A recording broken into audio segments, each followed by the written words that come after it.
हमने सुना था जेल में आपकी तबीयत कुछ खराब थी, अब तबीयत कैसी है आपकी? तबीयत अभी ऐसे चल रही है। आज मेरी ओपीडी थी, लेकिन जैसा कोर्ट ने समय दिया कि 24 घंटे में मुझे वापस लौटना है इससे, तो मेरी जान से ज़्यादा वो काम है जिसके लिए मुझे लोगों को तैयार करना है कि लोग घर से निकले उस आंदोलन को और नहीं। तो जामा मस्जिद में पुलिस ने कहा था कि आपने भड़काऊ भाषण दिया जिसको वो कोर्ट में एस्टैब्लिश नहीं कर पाई, उसके बाद भी आपके ऊपर रिस्ट्रिक्शंस लगे हैं दिल्ली में और आप शाहीन बाग नहीं जा सकते, अचानक से दिल्ली में नहीं आ सकते, क्या कहना चाहेंगे? मैं अपने परिवार के बीच में नहीं जा सकता, ये रिस्ट्रिक्शन मेरे ऊपर लगे। मैं माननीय न्यायपालिका से निवेदन करूँ, हम लोग उसमें अर्जी भी लगा रहे हैं कि ये जो कंडीशन मेरे ऊपर लगाई गई है, कोर्ट जो पुलिस द्वारा भ्रमित इन्फॉर्मेशन को दी गई है मेरे बारे में, उसके बाद ये लगी है उनको, वो उसमें मुझे रियायत करते मैं अपने परिवार के बीच जा सकूँ। बहुत ज़रूरी बात यह है कि मैंने एक भड़काऊ भाषण जामा मस्जिद में दिया था, ऐसा बताया जा रहा है। पुलिस उसे साबित तो नहीं कर पाई, लेकिन वो भड़काऊ भाषण बहुत सीधे शब्दों में संविधान की प्रस्तावना, और जिन लोगों को ये लगता है कि देश संविधान से नहीं चल रहा, उनको संविधान की प्रस्तावना भड़काऊ भाषण ही लगता। तो इस देश की संविधान की प्रस्तावना रोज़ पढ़ी जाएगी, हर आंदोलन में पढ़ी जाएगी, राष्ट्रगान हर आंदोलन में होगा, और यही हमारी ताकत है कि सब लोग खड़े होकर जो हैं इस देश की प्रस्तावना को स्वीकार कर रहे हैं। तो वो जिस प्रस्तावना में लिखा कि सबको इस देश में समान अवसर है, न्याय के लिए, राजनीति करने के लिए, सामाजिक व्यवस्था के लिए, सबको किसी भी जॉब के लिए सबको समान अवसर है, ये संविधान की प्रस्तावना, इसको हम पढ़ते भी रहेंगे और हम चाहेंगे कि पूर्ण रूप से लागू। धन्यवाद। सर एक सवाल, ये जो सरकार कह रही है कि सीए से किसी को फर्क नहीं पड़ता है, एनआरसी एनपीआर से फर्क नहीं पड़ेगा, इसके बारे में क्या कहना चाहिए? सरकार झूठी है, झूठ बोल रही है, सरकार के पास सच के नाम पे कुछ नहीं है। अगर सरकार के पास सच्चाई है तो जनता भी तो जागरूक है, वो रैलियां कर रहे हैं। मैं कह रहा हूँ फिर लोग क्यों नहीं समझ रहे? वो झूठ बोल रहे हैं, उनकी बातों में झूठ है, उनके मन में कपट है, उनकी नीति झूठी है, और वो इस पर डिबेट करें ना।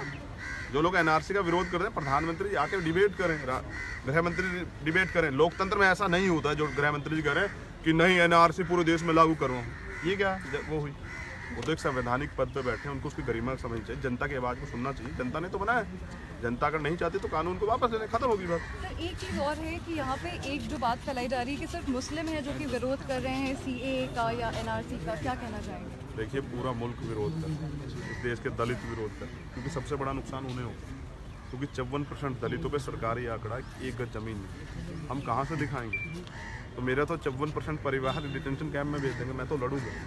और मैं नहीं लड़ रहा हूँ, पूरा देश लड़ रहा है, सिख लड़ रहे हैं, हमारे गुर्जर समाज के लोग यहाँ खड़े हैं। आप आइडेंटिटी लेंगे तो आपको पता लगेगा कितने लोग लड़ रहे हैं, सब लोग लड़ रहे हैं, और वो पढ़े लिखे लोग लड़ रहे हैं जो PhD कर रहे हैं, जामिया के बच्चे लड़ रहे हैं, JNU के बच्चे लड़ रहे हैं, DU AMU के बच्चे लड़ रहे हैं, इलाहाबाद यूनिवर्सिटी के, बनारस यूनिवर्सिटी के बच्चे लड़ रहे हैं, और वो सब यही कह रहे हैं कि काले कानून को हम लोग स्वीकार नहीं करते, धार्मिक आधार पर बंटवारा करता है। मेरा तो, मैं जहाँ रहता हूँ वहाँ तो ये एक मिलीजुली आबादी है जिसमें हम लोग बड़े अमन चैन से रहते हैं, हम इसको खोना नहीं चाहते। सरकार ने जो बंटवारा पहले सियासी लोगों ने 1947 में किया था, दोबारा नहीं होगा।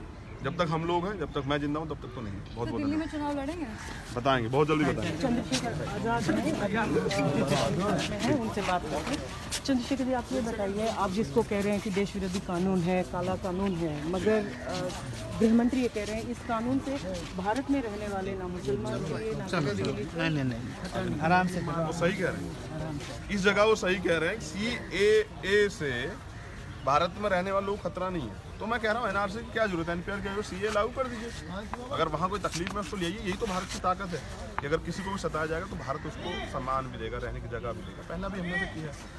लेकिन आप अगर ये कह रहे हैं कि एनआरसी होगी देन CAA लागू होगा, मैं कह रहा हूँ असम में जो हुआ है, 19 लाख लोग निकाले, कहा था करोड़ों घुसपैठी, 14 lakh 14.5 lakh SC OBC minority जिनको तथाकथित हिंदू कहा जाता है, वो लोग हैं।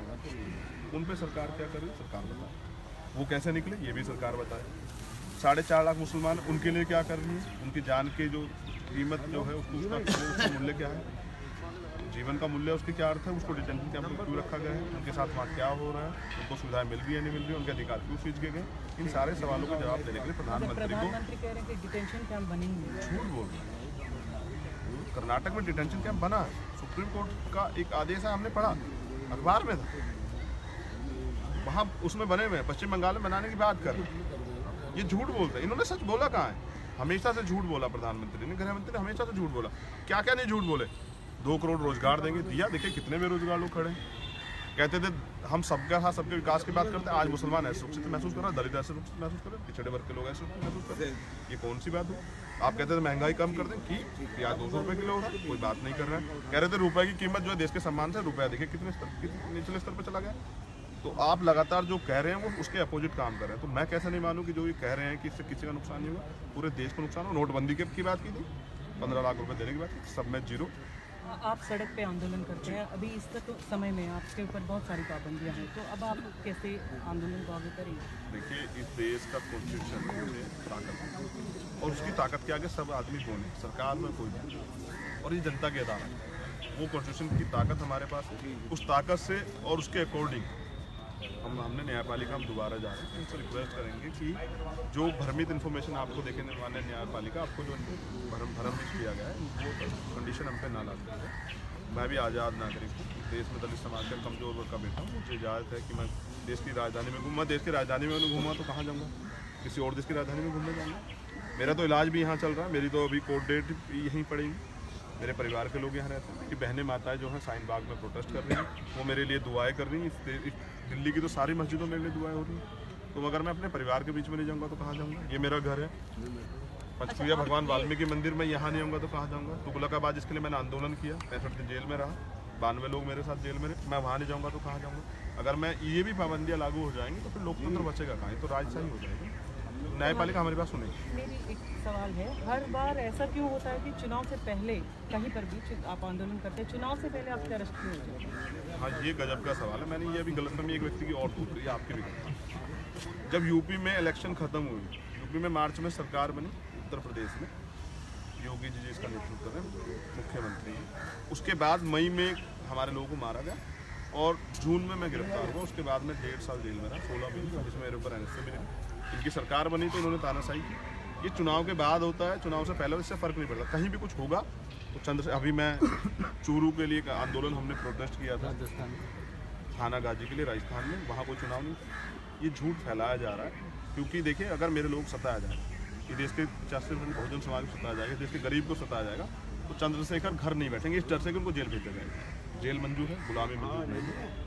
मैंने उस दिन भी कहा था मैं यहाँ इसलिए आया क्योंकि जामिया के बच्चों को पीटा गया, मेरी बहनों को पीटा गया, मेरे भाइयों को पीटा गया, और मैं उनकी तकलीफ में नहीं आऊँगा तो फिर मुझे खुद पे शर्मिंदा होना पड़ेगा। मैं शर्मिंदा नहीं हूँ। आप सड़क पे आंदोलन कर रहे हैं, इसको इलेक्ट्रोल पॉलिटिक्स की तरफ कैसे ले जाएंगे और कब ले जाएंगे? देखिए, मैं पहले वो संघर्ष कर रहा हूँ जिसकी ज़रूरत है। राजनीति से बड़ी चीज़ भी है कि हमें अपने लोगों की सुरक्षा करनी है। जिन लोगों के लिए लड़ रहे हैं, अगर वही सुरक्षित रहेंगे तो फिर कैसे चलेगा? तो अभी हम अपने लोगों की सुरक्षा कर रहे हैं।